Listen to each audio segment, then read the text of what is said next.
Audio Jungle। मैं देख रहा हूँ सोशल मीडिया पर केंद्र के पास भीख मांगने। अरे केंद्र का पैसा तो हमारा ही पैसा है। केंद्र का पैसा किसी के पिताजी का पैसा थोड़ी है। केंद्र का टैक्स देते हैं दिल्ली के अंदर से 1,80,000 करोड़ रुपए का इनकम टैक्स देते हैं दिल्ली वाले। अब केंद्र का ये तो बीजेपी का पैसा है, ये तो हमारा पैसा है। अरे आपका पैसा कहाँ से हो गया? दिल्ली वालों का पैसा है यार। कैसे कह सकते हो? ये तो लोगों का पैसा है, किसी के पिताजी का पैसा थोड़ी है। देखिए, केजरीवाल जी ने जो शायद बयान दिया है वो ये कहा है, जब उनसे पूछा गया कि भाई अभी अभी आपने सरकार बनाई है और आप पहले ही दिन आप नरेंद्र मोदी जी के पास पहुंच गए हैं, सेंट्रल गवर्नमेंट के पास पहुंच गए हैं कि जी 50,000 कितना करोड़ रुपया दीजिए, तो मैं ये कहना चाहता हूँ। और उसके जब रिस्पॉन्स ये पूछा गया कि भाई आप इतनी जल्दी क्यों पैसा मांगने चले गए या कुछ भी है केंद्र सरकार से, तो ये बोलते हैं कि वो अरे भाई ये केंद्र सरकार के, ये मोदी जी के बाप का पैसा नहीं है, ये तो हमारा ही पैसा है, जनता के टैक्स का पैसा है। तो क्या आप भूल गए कि एमसीडी में जो 13,000 करोड़ रुपया आपको सालाना देना था वो आपके बाप का पैसा नहीं था, वो जनता का ही पैसा था, जिससे नालियां बननी थी, जिससे कि कम्युनिटी सेंटर बनने थे, जिससे सफाई व्यवस्था ठीक होनी थी, जिससे लोगों की समय पे सैलरी जानी थी।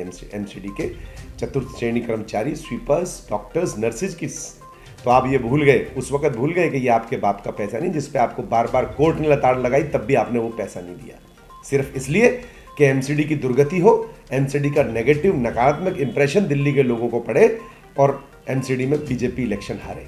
जी बिल्कुल, मैं यही कहना चाहता हूँ। देखिए, जो झूठे वायदे करते हैं, जो झूठ के पुलिंदे तैयार करके सरकार बनाते हैं, क्योंकि एक बार वो सक्सेसफुल हो गए दिल्ली में तो ये प्रयोग उनका जारी है।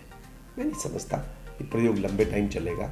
वहाँ कहते हैं कि हम 25,000 नौकरी देंगे, यहाँ पे आंगनबाड़ी आशा वर्करों की नौकरी छीन रहे हैं, टीचर्स की नौकरी छीन रहे हैं। यहाँ पे हमारे जो जिसे कहते हैं कि भाई बरसों से वो लोग बैठे हुए हैं जो टेम्परेरी जॉब्स पे हैं, उनको परमानेंट नहीं कर रहे हैं, और वहाँ पे कहते हैं हम इतनी नौकरियाँ देंगे। पंजाब में साफ झूठ। वहाँ पे कहते हैं कि हम महिलाओं को 1,000 रुपये देंगे, जनता बेरोजगारों को 1,000 रुपये महीना देंगे, और यहाँ पे हमारे बुजुर्गों की पेंशन 7 साल से बंद है दिल्ली में। तो पंजाब वालों, आप देख लीजिए कि हश्र तो आपका भी यही होना है। आपके साथ भी गलत वायदे किए हैं। इन्होंने कहा था कि आते ही पहले दिन से बिजली माफ़ कर दी जाएगी 300 यूनिट, आज तक भी उन्होंने नहीं किया, बोला समय लगेगा हमको। अगले ही दिन से किसानों को लाठियाँ पड़नी शुरू हो गई, जिन किसानों का आंदोलन इन्होंने भड़काया था। तो मैं कहना चाहता हूँ, ये नकारात्मक राजनीति केजरीवाल जी आपकी ज़्यादा दिन नहीं चलेगी। जी, उनके वायदे तो खैर आज तक पूरे नहीं हुए, और हर साल उनके जो वायदे हैं वो बदलते रहते हैं।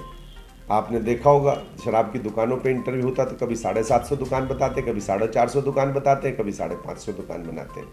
तो उनका मतलब आप शब्द आप मान नहीं सकते, उन पर तो विश्वास करना भी बेवकूफ़ी है। पर मोदी जी के बारे में जो बताना चाह रहा हूँ, इस देश का इंफ्रास्ट्रक्चर जाके देखिए, सड़कों का जाल देखिए, गडकरी जी ने देखिए कितना बड़ा, जहाँ भी जाएंगे आपके 2-2 घंटे बच जाते हैं, आपके हज़ारों रुपये आपके पेट्रोल के डीजल के बच जाते हैं।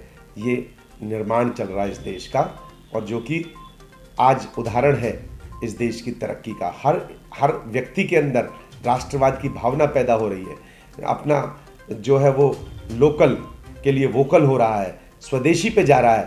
ये देश तरक्की कर रहा है, और एक दिन ये देखिएगा, आप देखिएगा जो लोग फ्री शिप में खा रहे थे उन्होंने देश को श्रीलंका बना दिया है।